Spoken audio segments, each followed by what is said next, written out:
راځئ چې د حضرت داود علیه السلام د قبر زیارت در باندې وکړم. ډیر خوندور ویډیو کلیپ مې په مخه باندې راغلی دی او غواړم چې دغه تاسو سره هم شریک کړم، ځکه په دې ویډیو کې دا ویل شوي دي چې دا اولنی ځل دی چې دغسې په صحیح طریقې سره ویډیو د حضرت داود علیه السلام د قبر مبارک مخې ته راغلی ده، ځکه دا په بیت المقدس کې دی او هلته کې اول مسلمانان داسې ځایونو ته پرېږدي نه چې پرېږدي، نو بیا هلته کې د ویډیو اجازت دا بالکل نشته دی، خو بیا هم دغه ویډیو کلیپ چا کړی دی او ډېر خوندور دی.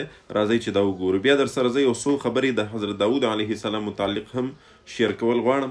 دا ویډیو کلیپ ټول وګورئ. دا اوس د حضرت داود علیه السلام د قبر مبارک طرف ته روان دي. دا ګورئ ډېر په سخته باندې دلته کې خلک او بالخصوص بیا مسلمانان پرېږدي، ځکه دا بیت المقدس دی او تاسو ته ښه معلومات دی چې د هغې نن سبا څه حالات دي. د حضرت داود علیه السلام قبر مبارک دا هم په بیت المقدس کې دی. نو دا اوس او دلته کې کیمره بالکل اویلیبل نه ده. چا چې دغه ویډیو کړې دا ډېر په سخته باندې دته اجازت میلاو شوی دی او ډېر په طریقه باندې دغه ویډیو کړي. دا چې کوم لیکل تاسو ګورئ په دیوال باندې دا یو خاص قسم تصیز ګورئ، دا د زبور نسخې دي، د هغې بعضې څه آیاتونه یا څه لیکل وغیره دي. نو دا تاسو کتلی شئ. دا کم کسان چې ناست دي دا ټولې د زبور نسخې دي. اوس چې کومې موجود دي دا تاسو ګورئ په دې المارۍ کې، دا ټولې د زبور نسخې وي او دا کم کسان چې ناستو دا مختلف شکلونو کې څادر لواله او په دې سر باندې بعضې څیزونه لګولي، دا ټول لګیا دي اوس په عبادت کې مشغول دي او د زبور تلاوت کوي. نو تاسو کتلی شئ. اوس دې نه مخکې چې دا کم ځای دی دا دلته کې د حضرت داود علیه السلام قبر مبارک دی. په دې کې دا څه چې دي دا مسلمانان ولاړ دي، څه پکې یهود دي، قسمه قسم خلک دلته راځي. نو لہذا دا د حضرت داود علیه السلام د قبر مناظر تاسو دا وخت ګورئ. الله جل شانه دې موږ او تاسو تم په دې خپله زندګۍ کې د دغه دیدار را نصیب کړي، د دغه ځای عبادت دی الله جل شانه موږ او تاسو سره نصیب کړي.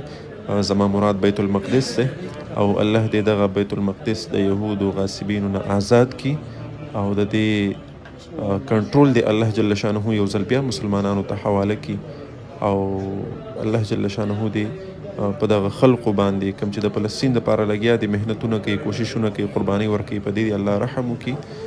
دا وخت اوس تاسو کتلی شئ چې دا مسلمانان دي او په دغه ځای کې موجود دي، عبادت کوي، لګیا دي او دعاګانې وغیره کوي. نو دا تاسو زیارت وکړو د حضرت داود علیه السلام د قبر مبارک. حضرت داود علیه السلام دا د الله جل شانه پیغمبر او څلور آسماني کتابونه چې کوم دي، تورات، انجیل، زبور، قرآن مجید. دغه زبور د دې څلورو آسماني کتابونو نه یو کتاب زبور دا په حضرت داود علیه السلام باندې نازل شوی و. ویل کېږي چې کله به داود علیه السلام د زبور تلاوت کولو نو الله جل شانه داسې یو مسحور کن اواز ورته ورکړی و چې په هغې کې دومره اثر او دومره خوند پروت و چې وایي دا د هوا دا څومره مارغان چې دي او د غرونو دا څومره ځناور چې دي دا به ټول راجمع شو او د داود علیه السلام د زبور تلاوت په اوریدو. کله به چې داود علیه السلام تلاوت کولو دا مارغان وغیره دا ځناور به ورته راجمع شو او دا تلاوت به اوریدلو. او داود علیه السلام ته الله ښکلې بادشاهي ور نصیب کړې وه. بیا د هغې زوی سلیمان علیه السلام ته الله ډېره ناشنا بادشاهي ور نصیب کړې وه چې هغه تاسو د هغې واقعات کتلی شئ چې الله جل شانه داسې یو ناشنا بادشاهي ورکړې وه چې په هر څیز باندې د هغه بادشاهي وه، هغه که هوا وه، که سمندرو، که مارغانو، که ځناورو، تر دې پورې چې میږیانو باندې هم د هغه حکومت و. الله ورته یو داسې بادشاهي ورکړې وه. قرآن کې سورة النمل تاسو به کتلی وي، نوم به مو اورېدلی وي. نو مشهورې واقعې دي د هغې چې یو ورځ سلیمان علیه السلام سره د خپل لښکره تېرېدو نو یو میږی وه، هغې خپل قوم ته آواز وکړو چې قالت نملة یا ایها النمل ادخلوا مساکنکم لا یحطمنکم سلیمان وجنوده وهم لا یشعرون. دا قرآن آیت دی. د میږی آواز وکړو چې ای قوم تاسو خپلو خپلو غارونو ته دننه شئ او ځان محفوظ کئ، د سلیمان لښکر را روان دی، د سلیمان تخت را روان دی، بادشاهي را روانه ده، هسې نه چې تاسو د خپلو قدمونو لاندې کړي.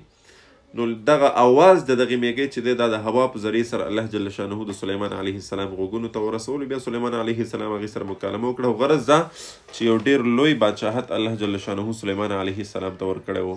نو دا د هغې والد محترم د هغې د قبر دیدار موږ تاسو وکړو. الله جل شانه دې مونږ او تاسو دغه ځای ته بوتلی کي او د دغه ځای عبادت دی الله زموږ نصیب کي او د دغه ځای دیدار دی الله جل شانه مونږ ته په دې خپله زندګۍ کې را نصیب کي